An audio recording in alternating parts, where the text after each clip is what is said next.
Welcome to the ProLife Team podcast. I'm Jacob Barr, and I'm here with Maria, and we're going to talk about Roe versus Wade being overturned in the Dobbs case, along with how that has impacted Pennsylvania, how that's impacted our nation, and how that may impact pregnancy clinics and the work that's being done on the ground.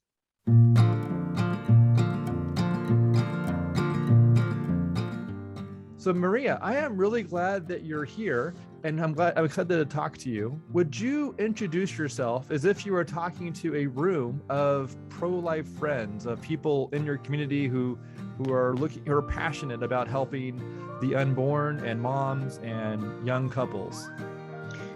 Hello, everybody. I'm Maria Gallagher, and I'm the Legislative Director for the Pennsylvania Pro-Life Federation, an affiliate of National Right to Life.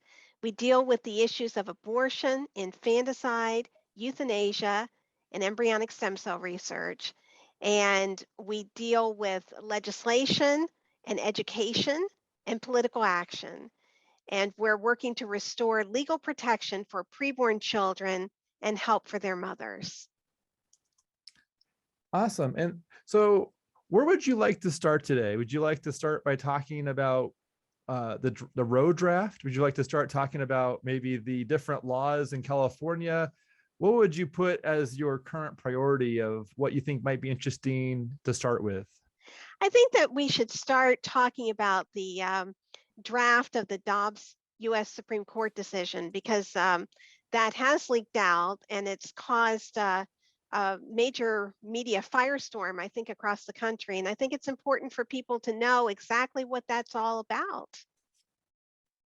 I agree. So what are your impressions of the Dobbs case, or what part would you like to start with in that arena or in that space? Certainly. The Dobbs case is so very important because it tests the viability clause of Roe versus Wade. So this is based on a Mississippi 15-week abortion ban, which is a pre-viability ban. And the court is being asked to uphold this ban. But the court is also being asked to do something even more important than that, which is to overturn Roe versus Wade, which is the 1973 U.S. Supreme Court decision, which basically brought us abortion on demand for any reason or for no reason at all during all 9 months of pregnancy. And the Pennsylvania Pro-Life Federation was very fortunate to file an amicus brief in the case, or friend of the court brief. And in this brief, we argued that when there is an abortion, there are always two people involved, the mother and the unborn child. And really and truly, both of those people deserve medical care and should be protected under the law. And so various organizations, pro-life organizations, different groups have filed amicus briefs in the court arguing various different things in order to convince the court to overturn Roe versus Wade. Everything from the fact that Roe versus Wade does not advance the cause of women, to the fact that Roe versus Wade is not necessary for women's health and safety. So there are various arguments that have been put out there, and the leaked draft indicated that Justice Alito believed that Roe versus Wade should in fact be overturned, and that there may in fact be a majority of U.S. Supreme Court justices who believe that very same thing. And it's really important to recognize the fact that once Roe versus Wade is overturned, the likely scenario is that the whole issue of abortion returns to the individual states, so that the people, through their duly elected representatives, can decide abortion policy. That would be the fair thing to do. Because way back in 1973, what the U.S. Supreme Court did was it knocked out all the abortion laws in all 50 states. It was never put up for a vote. And even pro-abortion justices such as Ruth Bader Ginsburg believed that Roe versus Wade was unjustly decided. So it's high time that Roe versus Wade be thrown into the dustbin of history. So you said that you're the Right to Life group. What's the name of the Right to Life group that you're with? I'm with the Pennsylvania Pro-Life Federation. which is the And your Pennsylvania affiliate of National Right to Life. Okay, and your group provided, you called it, what was the document that you provided, that was it Sure. cited in the It, it, draft? it was called the an amicus brief or friend of the court brief, and I am not certain that it was cited in the leaked draft, but it was one of the documents that the U.S. Supreme Court had to go through when making its decision. So it could very well have played a part in that decision, and we're Okay. very pleased with that. You know, it's like having your fingerprints on history. In which month was that amicus brief provided to the Supreme Court? Was that like in January, or was it last year? It was some months ago. I think it might have even been last year. So it Okay. goes back a ways. Yes. So, and I think, yeah, so essentially it seems like everyone, yeah, it seems like it's logical that having the power or the decision returned to legislation, the body, the law creating body of state legislation, or even Congress, having that returned from the court. So the courts, overturning this decision of the courts creating law to the legislative bodies creating law seems like a universally good idea. But even more important than that, promoting life protection. Not that we would be supportive of a law created by the legislative bodies that would destroy life, but rather, yeah. But essentially, it seems like, yeah, the fact that the Supreme Court created, this ruling 50 years ago, just, it just seems so. Yeah, there's so many things that were only done here, like, like having rights or like a law created at the Supreme Court seems rare. I can't think of another case, but then again, I'm not an expert in the Supreme Court law. And then, and here we are 50 years later, almost, it's like 49 and a half years later. So we're in the 50th year, and it's looking like it's going to be overturned. Meanwhile, the justices are being threatened. Their houses and families are probably receiving huge assaults, and it's a dangerous space for them, a dangerous time for them, and public opinion is not supposed to impact a judge who is supposed to look at the law. But how can a judge not take into effect that their family is being threatened or their life is being threatened like that? What does that look like for how that might impact this case, or how it might impact what needs to be done in this scenario? It is very troubling that the opinion was leaked, the draft opinion was leaked, because that does set up a scenario where people could try to intimidate the justices and could try to sway the ultimate ruling.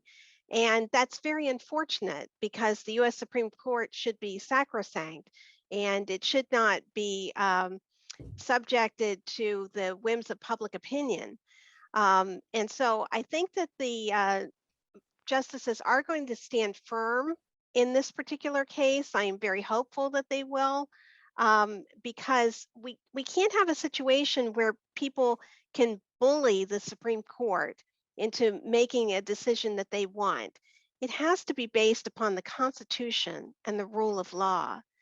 And I think that I'm very grateful for the security that the Supreme Court has now, to keep them safe, because this is a very critical time in our nation's history. And I think that it's important to note that the U.S. Supreme Court really went outside the bounds of the Constitution when they issued the 1973 U.S. Supreme Court ruling, Roe versus Wade. It was as if they invented this so-called right to abortion or right to privacy out of whole cloth, when it's nowhere in the Constitution. You cannot find the word abortion in the U.S. Constitution. It simply doesn't exist. And so it was never just, it was never right. And it should be up to the individual states to decide abortion policy. our work is cut out for us in the individual states. I mean, we have to work very, very hard to ensure that there are pro-life policies in place in different states around the country. And we know that some states have gone to the other extreme in passing very pro-abortion legislation. And we're hopeful that in Pennsylvania, we'll be able to pass good, solid pro-life legislation, which will protect both babies and their mothers from harm. Yeah, and it seems like a more a closer to home discussion or battle when it's taken from the federal level to the local state level. Like it feels like it's more practical to that body of people. Um, and I know that there's probably going to be the expectation that there's probably going to be rioting in the streets when Roe versus Wade is overturned. But if you think about it, the states that are pro abortion and they with their laws, the fact that they'll be rioting in the streets doesn't really align with the fact that for their state the laws match their majority or their opinion. And then for the states that are having pro-life laws passed or anti-abortion laws passed, makes sense that so it feels like we should have less rioting in the streets when Roe versus Wade gets overturned, except for the fact that the opposition is maybe not logical and just simply trying to use bully tactics and mob-like bully tactics to persuade others. But if it feels like the majority, I'm really hoping that some states will have abortion and some states won't have abortion, and hopefully that will what are your thoughts on the outcome of the day when Roe gets overturned, and what that day might look like? Well, the day that Roe versus Wade is overturned will be a real victory for our country. It will be a victory for the rule of law. It will be a victory for the U.S. Constitution. And it's been many, many years since many of us have been working on this particular project of trying to overturn Roe versus Wade. So it's an answer to a lot of work and an answer to a lot of prayer. And I think that it's important to note that once Roe versus Wade is overturned, I believe no matter what state you live in, pregnancy help centers, pregnancy resource centers become all the more important, because the work is so vitally necessary to ensure that women have all the help and resources they need to bring their babies into the world. And the pregnancy centers are really the first line of defense in this fight for life. And it's really incumbent upon all of us to support our local pregnancy centers. I know at my particular church, we are collecting money for new ultrasound machines for our local pregnancy centers because their ultrasound machines are now outdated and they need state-of-the-art equipment to deal with all of the clients that they're going to see in the coming year. So I think all of us need to support our pregnancy centers in any way that we can. And all of us have different talents and abilities, different resources available to assist those pregnancy centers in this critical time. Yeah, and recently I was trying to calculate how many prayers have probably been lifted up, and I think that there's probably millions of people. Oh, I know there's probably millions of people that have been praying over the course of 50 years, and so I would estimate that there could literally be trillions of prayers offered to God, not just billions. But I think there's probably, we probably ventured into the trillion territory when it comes to like just the number of cries to God to overturn, essentially to stop abortion, to overturn Roe, to help these babies who are being slaughtered before, the most vulnerable out of our community, the ones literally without voice, the ones who are youngest, most vulnerable, and then also turning a mom against her own offspring is just wicked and evil, no matter how you look at it. And all of that just simply, I think that reflects the number of prayers that have been offered to God. And I just feel like when I started praying for abortion to get overturned, I didn't think I would see it in my lifetime, but yet I was dedicated to work towards that result, even though I didn't have the expectation that I would see it. I thought my children or grandchildren would get to see the day when Roe versus Wade would be overturned. And I know that we're still a long ways from abortion being unthinkable, but at the same time, I feel like, it's good to celebrate a win, and to celebrate God answering prayers, and to answer just a trillion prayers. Um, and it's also interesting that this is like the 50th year. So like, it feels like that's, if there was ever a tally that would be biblical, it'd be the year of Jubilee, like the year of reset. And to consider something of this magnitude being overturned in the 50th year is it just feels like an answer. It feels like an amazing, miraculous answer to prayer. And also to have it be done while we have Biden and Harris in the White House.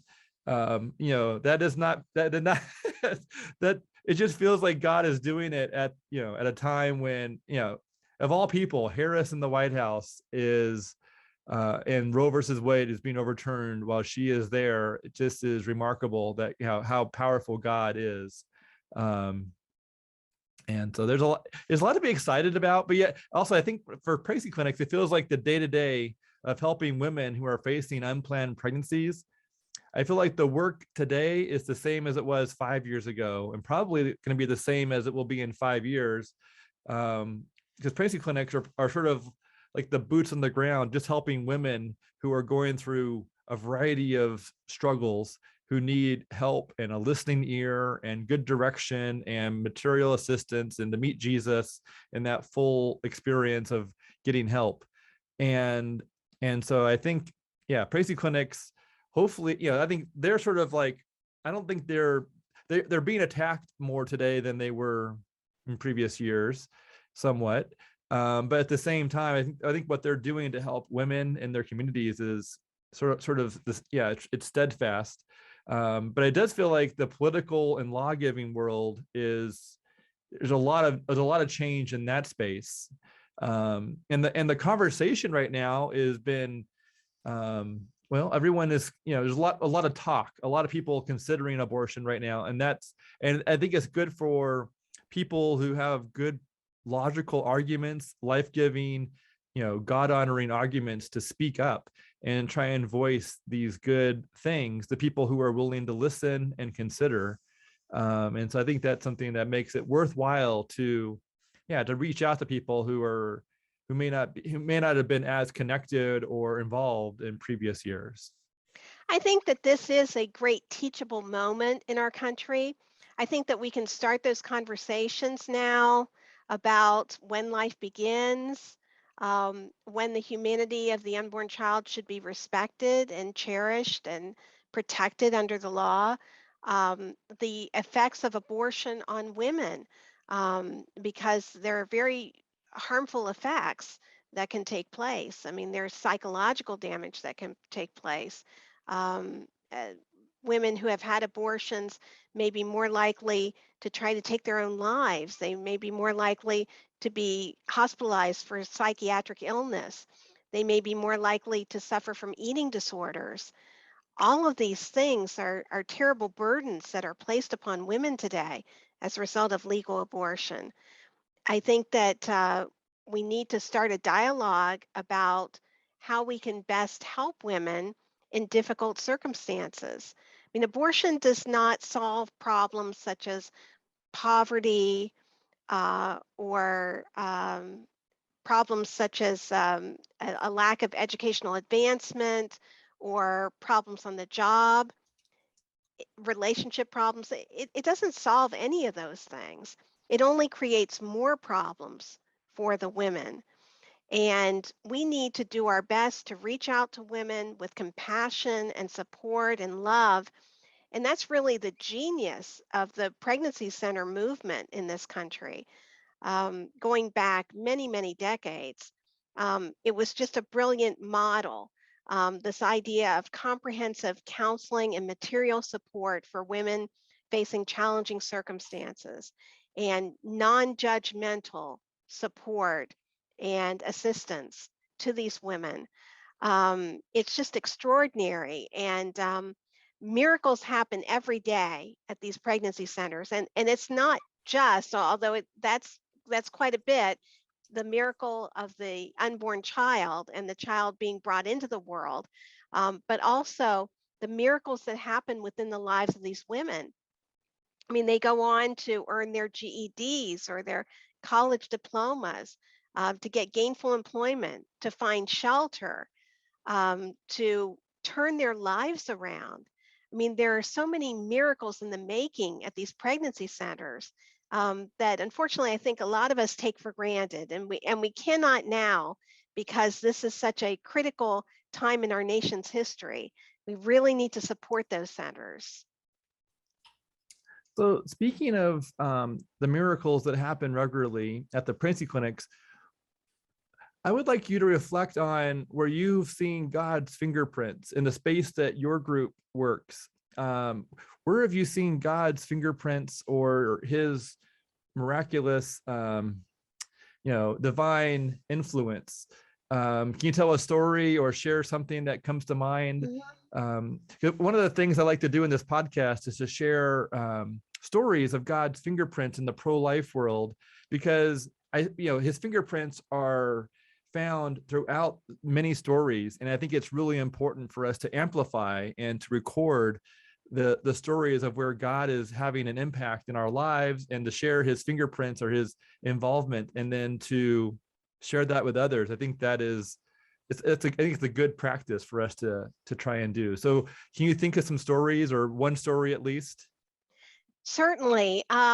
At the Pennsylvania Pro-Life Federation, we have local chapters throughout the Commonwealth. These are local county-based chapters, and they do a variety of educational outreach activities. And I know in one case, the Pennsylvania Pro-Life Federation itself actually went to the Creation Christian Music Festival that's held nearby.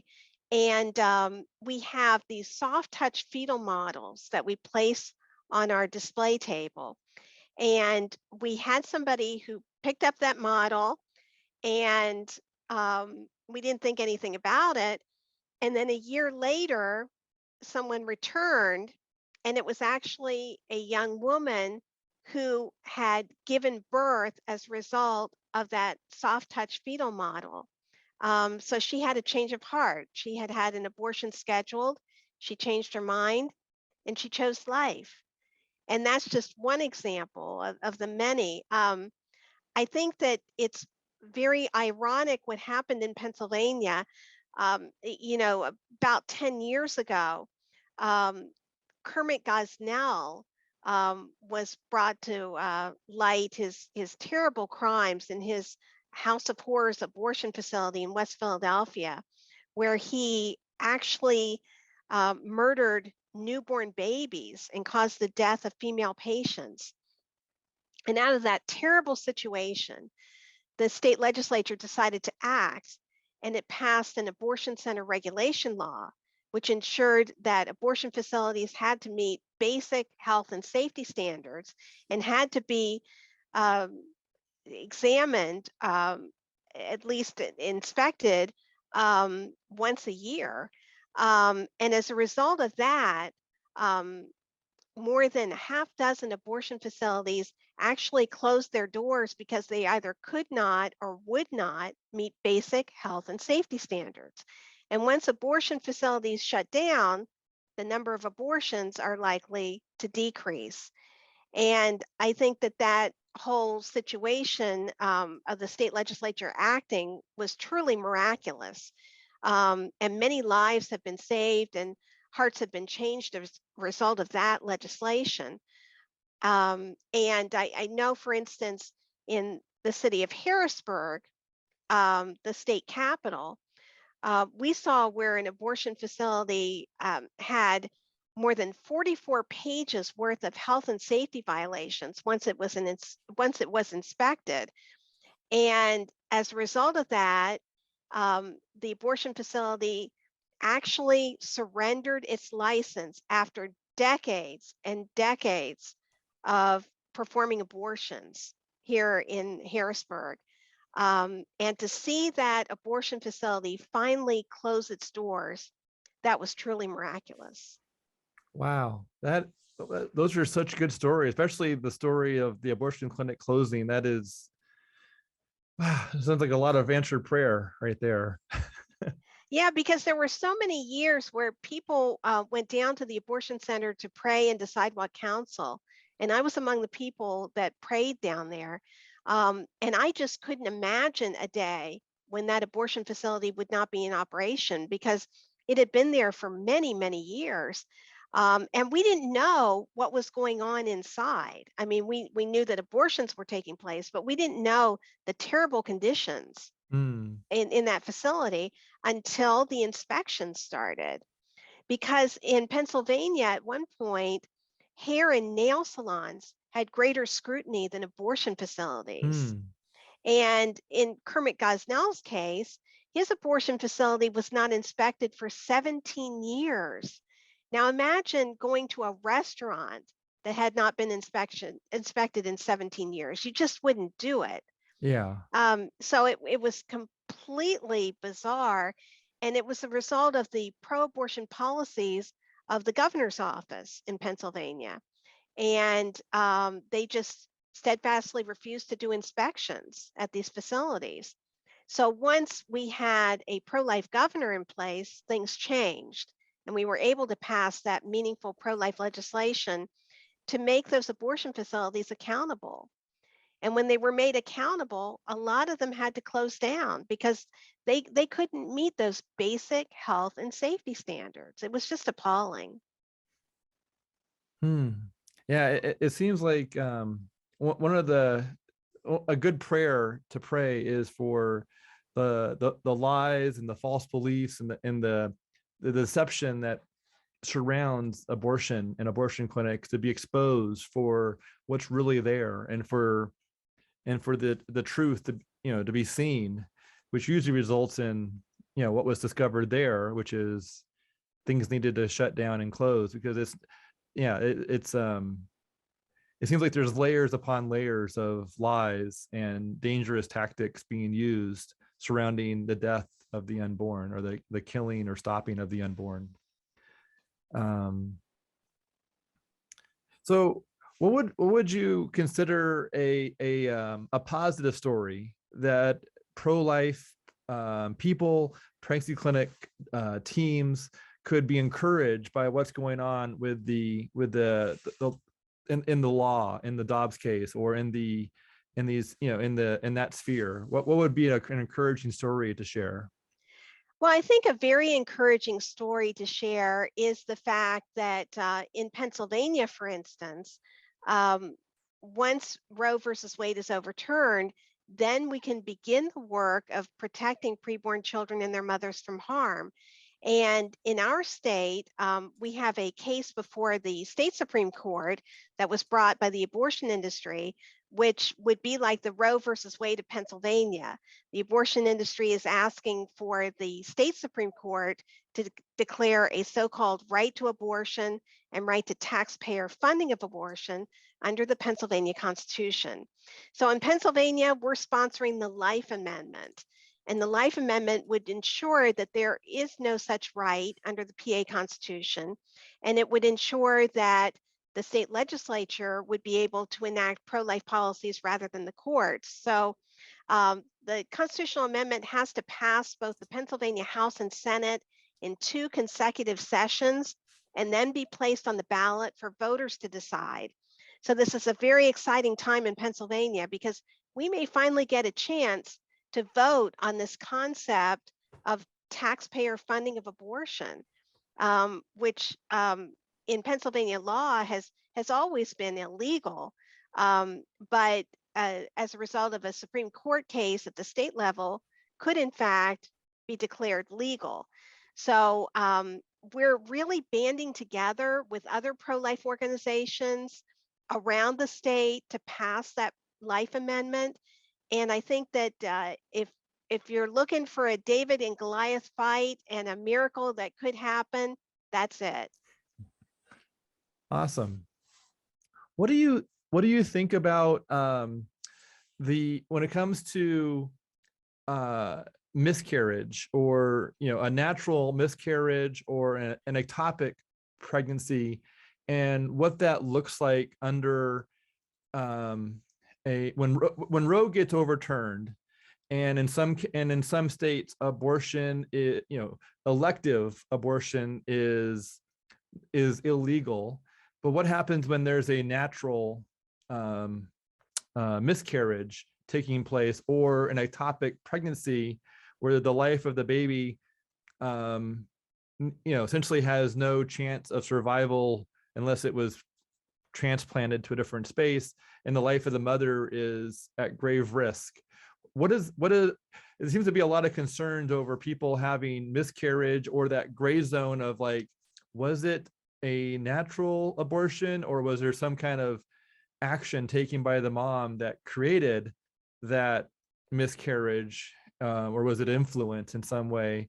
I feel like there's a lot of concerns over miscarriages, and like, and then cleaning, and then having an abortion-like procedure to pull out the remains of the child.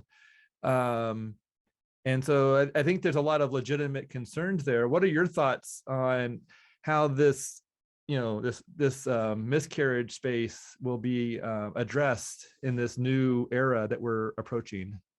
I think in the post-Roe era, it's important to note that the pro-life movement is for both the mother and the child. And we believe that both the mother and the child deserve the best possible medical care. So we treat both the mother and the child.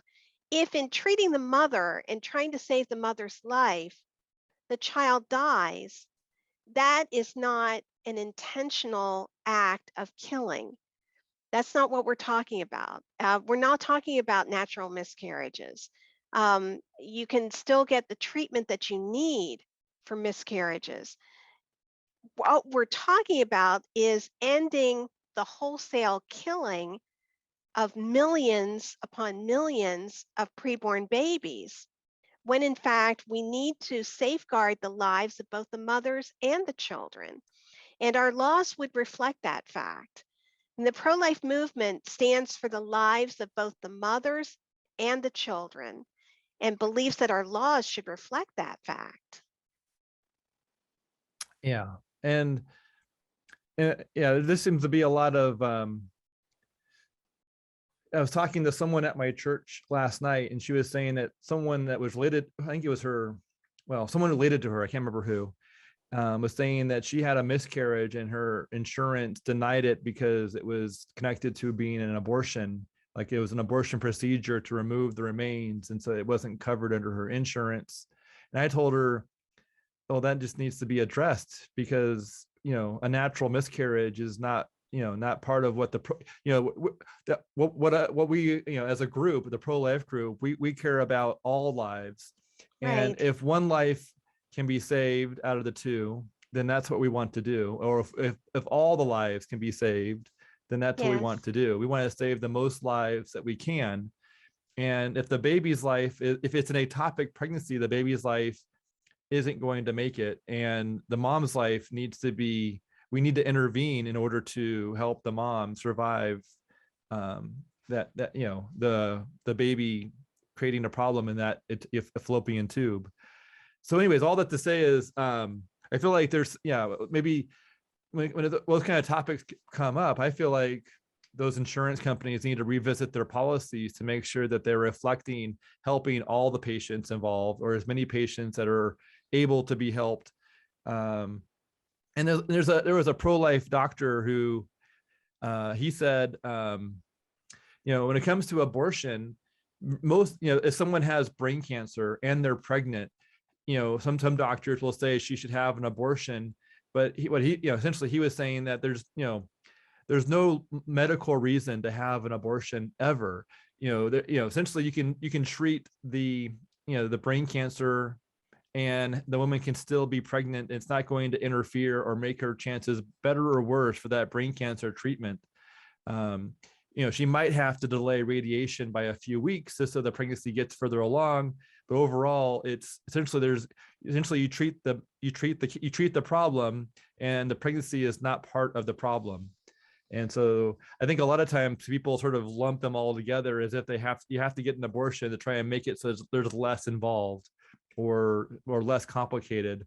But in reality, that's not a way of treating all the patients. The best way to treat all the patients is to treat all the patients to try and have the best outcome for the whole group.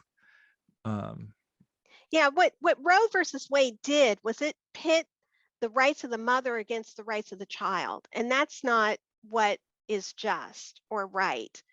We need to support both the mother and the child. And both of their rights need to be protected and cherished.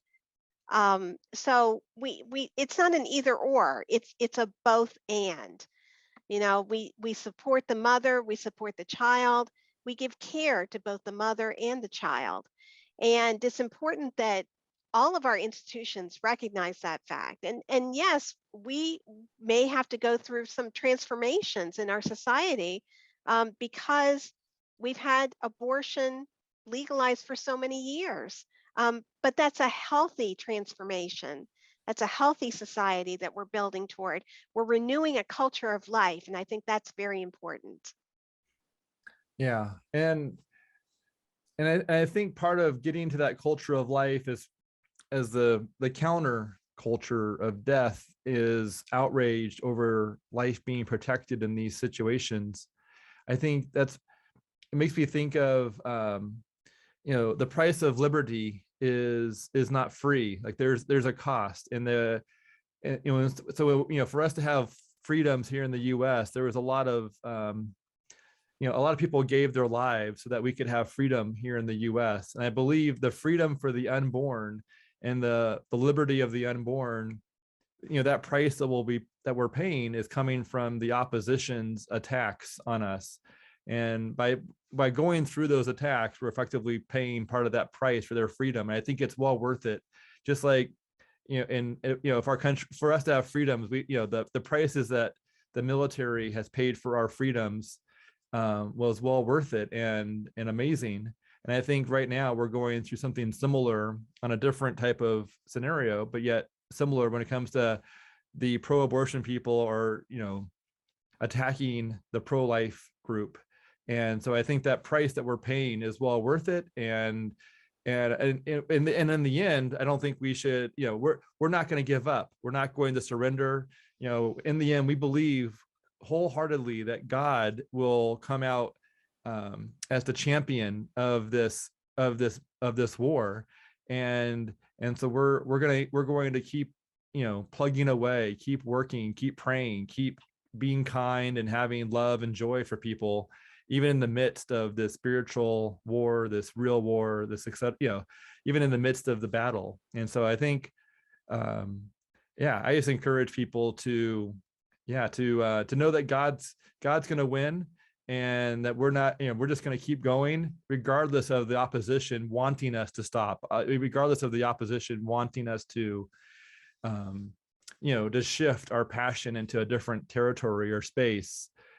This seems to be one of their tactics, is say, I wish you could just be as passionate here as you are for the unborn.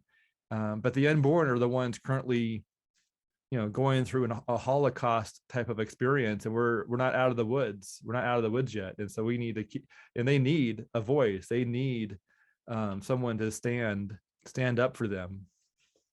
Yeah, we're not going to be intimidated. We're not going to back down. We're going to continue to fight for the lives of those precious preborn babies and their mothers. And it's very important to recognize the fact that there have been more than 63 million abortions in this country since 1973 in the Roe versus Wade decision. 63 million. It's a difficult number to think about. And just in Pennsylvania alone each year, more than 32,000 abortions occur. So that's how many kindergarten classes that aren't there because of abortion. It's just mind-boggling. And a lot of people to this day don't realize how widespread abortion is. They don't recognize those numbers. And it's important for us to get the word out, to get the truth out, that there are so many people who are suffering because of abortion. There are those precious babies, their mothers, and their fathers. And we need to fight for the rights of those people. And the unborn children cannot speak up for themselves. That's why we have to speak up for them. And it's incumbent upon all of us to do what we can in any way we can to restore that culture of life in our country, because our country is going to be better off because of it. Our country will be better off with the demise of Roe versus Wade. Our country would be much better off without legal abortion. Yeah. So speaking of, so with abortion becoming illegal in 26 states, what does that look like for the abortion pill, or the second pill out of the abortion pill regimen being shipped through the US mail to someone that lives in one of those states? Because I don't believe there's any kind of filter for the post office or the mail coming in that could detect an illegal abortion pill coming through the mail. And then again, I guess I don't, now that I think about it, there could be, illegal drugs being shipped to the mail regularly, and I don't know how anyone would detect those. But when it comes to the abortion pill being shipped from Europe, or from from overseas to bypassing the FDA, bypassing the state legislation, bypassing any kind of, I don't know what kind of check there is, but I guess, what does that scenario look like in this Yeah, post-Roe world? we really need to educate women about the dangers of the abortion pill. There have been women who have actually died as a result of the abortion pill. And there have been women who have suffered tremendously, hemorrhaging as a result of the abortion pill. And a lot of women may not know that the abortion pill can actually be reversed, that there is such a thing as abortion pill reversal. And there's an abortion pill reversal network of doctors who stand ready to assist a woman. If she's taken the first abortion pill and she changes her mind, there is a chance that she can reverse the abortion process through additional medication, which those pro-life OBGYNs can provide to her. So I think that this is the new frontier of education in the pro-life movement, getting women to realize the dangers of those chemical abortions, and getting women to realize that the chemical abortions can be reversed in some cases. And it's no secret that the abortion industry is turning toward chemical abortions more and more. I know in Pennsylvania, chemical abortions are skyrocketing in our Commonwealth, and this is true across the nation. And it's very interesting that the abortion is switching localities from the abortion center to a woman's home. And think of how traumatic that can be for a woman. I mean, every time she steps into her home, she could be reminded of that abortion. And I think that it's important for us to reach out to those women as never before, and educate them about the dangers of the chemical abortions, and to examine what legal remedies there may be at either the state or the federal level to try to address what is going to be a crisis in this country. Yeah, I think that's spot on, because if someone takes the abortion pill regimen, and it doesn't work, let's say they bought it and they take it at the wrong time, meaning that they're further in their pregnancy, and it doesn't have the abortion result. And if by chance that woman also happens to have an ectopic pregnancy, which I believe happens about 3% of the time, the symptoms of an ectopic pregnancy might be very similar to that of the the medication abortion pill. And if she doesn't get medical assistance and find out that there's an ectopic pregnancy, she would end up having serious medical problems. And I think those are going to turn out to be horror stories. And really, in the end, when a woman is experiencing pregnancy, she needs medical, an ultrasound can be life-saving, medical help can be life-saving. And if women are trying to take care of this abortion on their own in their bathroom solo without anyone helping them, especially medical personnel and an ultrasound, there's a high chance that that there can be terrible results out of this. And then and when it comes to things being shipped through the mail, there's no guarantee as to whether or not the right dosage or the appropriate amount are being applied to someone in a certain scenario, or if someone's buying it for somebody else. There's all sorts of bad things that could take place there. And it just seems like, as an overall, I think it feels like there's a group of people, there's people who have treated abortion as a way of, they're treating it like birth control more so than what it really is, which is ending the life of a individual with unique DNA. And they're essentially trying to, for a variety of reasons, of a large number of reasons that are, that's none of those reasons outweigh ending someone else's life, as because life is so precious and amazing. But it's just but all that to say is that it's very dangerous, and there's going to be some really bad stories that come out of it. But yet these medication abortions are still being promoted, almost as if they want to have a reason for legislation to say we need to legalize it because we're going to make these bad situations take place. But obviously these are bad things. We should not be, having these drugs shipped from certain places overseas is a really bad thing. And maybe the FDA needs to figure out how to stop these sources of the abortion pill or the second pill out of the abortion pill regimen from being shipped, or both pills being shipped to shipped to the US. Maybe we need to crack down on these sources of essentially illegal drugs that are being shipped in and bypassing the FDA, and bypassing local legislation, bypassing the woman's health, and creating problems for our communities. Definitely. And I think that it's also important to keep in mind just how many times women are pressured into having abortions by their boyfriends, husbands, even parents or grandparents. And those individuals may be ordering the abortion pills and forcing them down the woman's throat. And so that's a terrible, terrible tragedy that may be happening. And we need to protect women as much as possible from that.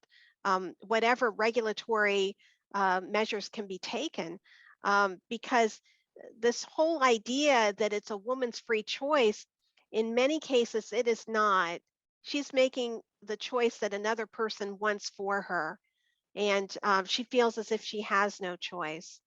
And she may be threatened with eviction if she doesn't abort. She may be threatened with losing her job or losing her relationship, all sorts of things.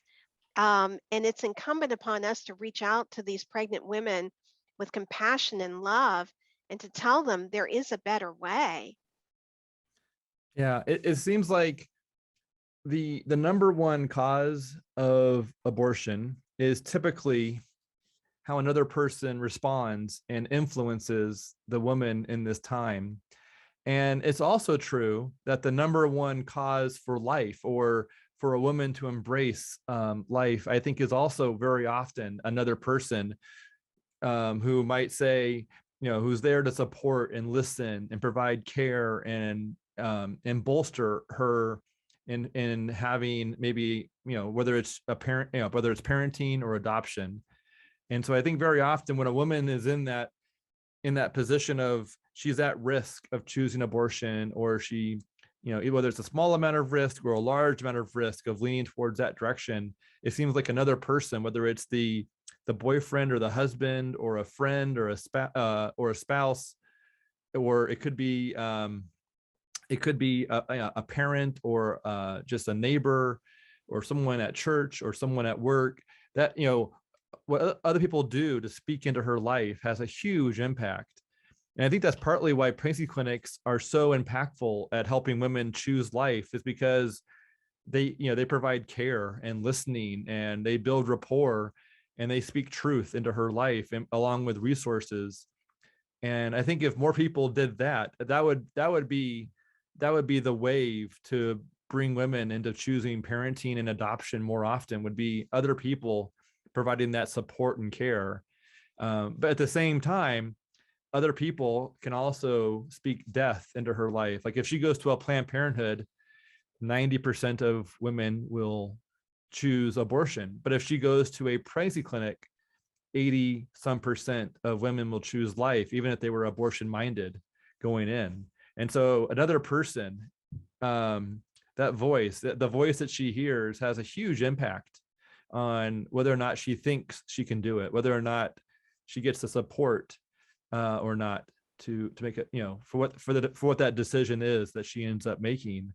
Her support, the support that goes into being a parent is very impactful to people in this at-risk zone of going one way or the other. Oh, definitely. And there was a study that was done of women who had had abortions and who then regretted them. And it found something like 85% of those women would have chosen life for their children if just one person had been willing to support them, just one person. And that one person can be any one of us. Yeah, there was a study. Well, someone was saying if they could do a study on women having an abortion or not having an abortion, and then trying to find out how those unwanted babies would end up becoming criminals or not. And what's interesting is that there are several people who have survived abortion, and I think their stories really ring true as to how they value their life, and how they cherish life, and how they have life. And I don't think that's it. There's no right for any of us to say to someone, because you have a high chance of becoming a criminal, that you shouldn't have breath, you shouldn't have a birthday, you shouldn't have a childhood or the chance at life. I think everyone should have a chance, regardless of the chances of them making good or bad decisions down the road, because all of us make a variety of decisions, and we all need care and healing and help and Jesus and God and support.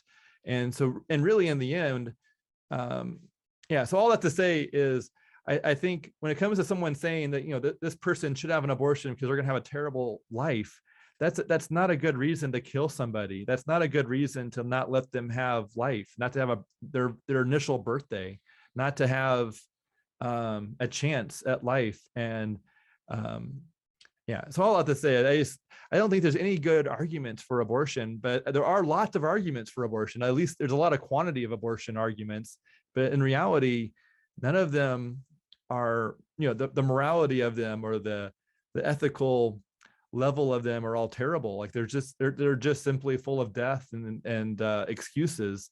But really, in the end, everyone needs it's wonderful to have life, but everyone will need help and healing and guidance and love and care. Like that's part of who everyone is.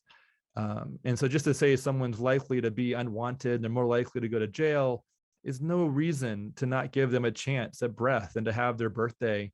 And then also, but there is a need to provide care to everybody, and to, so there's a need for providing love and care to people. And I think that's where the church is, and that's where loving people have the opportunity to do more, is to love on people who are unwanted. I think it was Mother Teresa said, send me all of them. Like, I think she said something like, send me all of the unwanted children. Like that's my paraphrase version of what she said, but send them all to me and I'll take them all. And so I think that's really, that could be a universal position for all of us who see, who have the love of Jesus in us, and we're looking to love others, is to say, send them to me. I will help them. Send them. Don't kill them. Send them to me. We'll take them. We'll help them. I think that could be a universal posture for all of us. Yes, and I think that if you notice the experience of women who go to pregnancy resource centers, they're more likely to get prenatal care. They're more likely to get immunizations for their children once the children are born. They're more likely to be upstanding citizens and good mothers. And we shouldn't make a judgment that just because a woman is in challenging circumstances, that that woman is not going to be a good mother. With support and with understanding and with compassion, she can be a good mother and she can take care of her children. She can hold down a job and she can be a vital force for good in the world. And it's only those people who want to sell abortion that sell women short. Yeah. And the abortion industry does have they make a profit off of this. They get large amounts of funding based on with the goal of abortions. And the pro-life world, we work so hard to raise money in order to then provide free and confidential medical services to women. We're essentially providing medical grade services with nurses and doctors and medical equipment with who are trained and provide a high level of service. And most groups provide that at no cost to the woman who needs those services. And so essentially, we're fundraising really hard and doing a lot of fundraising work in order to provide free services to as many women as who may let us provide those services to them. And so I think pregnancy clinics are providing this passionate, hardworking care. And it's just amazing, medical grade services for free. It's just amazing what they do. Pregnancy clinics are amazing. And thank goodness for the pro-life communities who help support these pregnancy clinics who are providing this medical care, because without the supporters because there's a lot of costs that go into medical care. And so this is definitely not free, but it's made available to the clients who are who can take advantage of these services in order to receive the support and care and services that they're looking for and what they really need in their situation. Absolutely. And the pro-life movement is proud to work arm in arm, hand in hand with the pregnancy center movement all across the country. And these centers empower women to make life-affirming choices for themselves and their families. It's a truly inspiring labor of love that these pregnancy centers provide. And I've seen it firsthand, and it brings joy to my heart to see all the women who are helped by these pregnancy centers and will be helped in the future. Awesome. Well, Maria, I really appreciate your time and just your thoughts and input on all this. And would you, as we wrap up this podcast, will you just, sort of wrap this up with a prayer for what God leads you to pray for? I would be happy to. Dearest Heavenly Father, we thank you so much for the blessing of our time together. We ask for abundant blessings upon all those who are listening to this podcast. We ask you to extend your loving arms around all those pregnant women who are seeking help at this very moment. Please steer them in the direction of those pregnancy centers that can provide that compassionate support. Please give strength and courage and hope to those who volunteer and work at those centers so that they can in turn minister to the many women who need their help. And we ask for an overturn of Roe versus Wade, and we ask for an end to legal abortion, and we ask for a renewal of our culture so that we will indeed support life. We ask all of this through Christ our Lord. Amen. Amen. Well, thank you, Maria. It's been a pleasure to talk with you. And I just really appreciate what you're doing as this pro-life world, just like the body of Christ. There's a lot of different parts of the pro-life world, and it's wonderful to have different people working in different ways but all towards the same goal and mission. It's been a pleasure to be with you today. Thank you very much.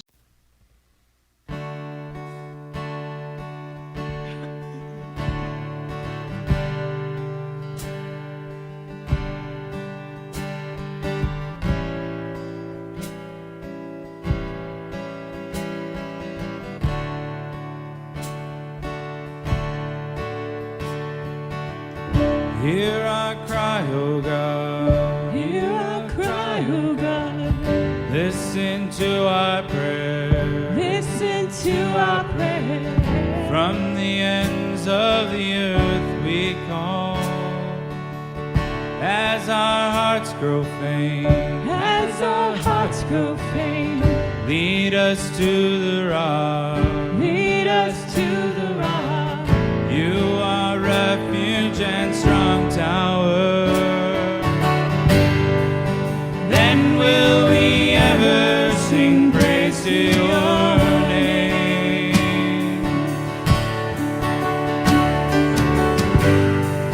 Then will we ever sing day after day. How we long to dwell How we long to dwell in your tent forever, in your tent forever, and take refuge in your wings. You have heard our vow. You have heard our vows. You have blessed us, You have blessed us. for we fear your name. Then will we ever sing praise to your name. Then will we ever sing day after day.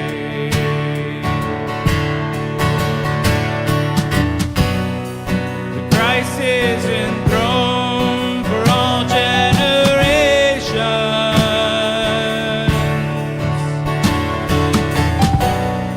The Christ is enthroned in your presence forever.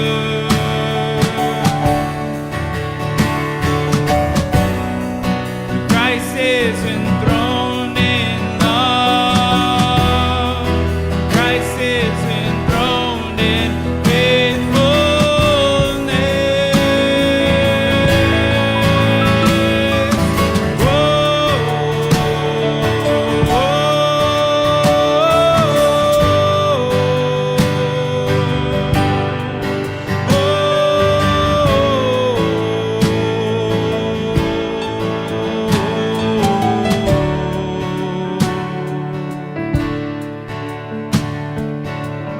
Hear our cry, O God.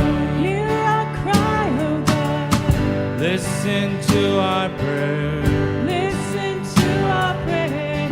From the ends of the earth we call. As our hearts grow faint, As our hearts grow faint, lead us to the rock. lead us to the rock. You are refuge and strong tower. Then will we ever sing praise to your name. Then will we ever sing day after day.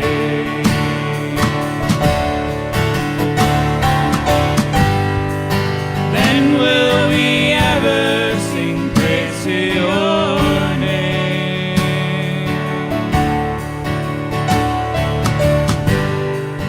Then will